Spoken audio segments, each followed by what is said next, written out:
Hello guys, today I'm going to show you group policy management on Windows Server 2012. Firstly, click on Tools in top right corner, then scroll down to Group Policy Management. Then we will have a view like this. Open our forest, then our domain, then our domain again, then select Unit, right click, create a GPO. Let's make a name for our GPO. Create OK. And now in group policy objects, you can see there is our policy.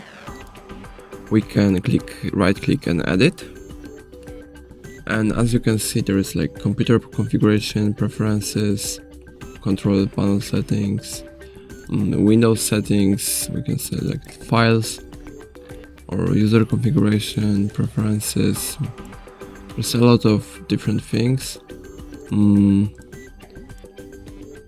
Let's select policies, let's say Windows settings and security settings, or maybe in this one policies.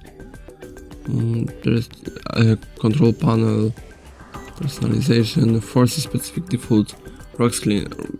We can just select this option, click enable and click apply.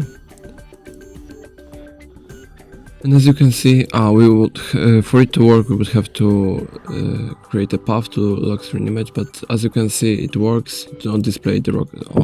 Let's say something like this, click enable and click apply.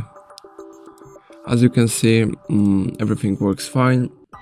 If I helped you, please leave a like and subscribe. If you have any more questions, leave them in the comments.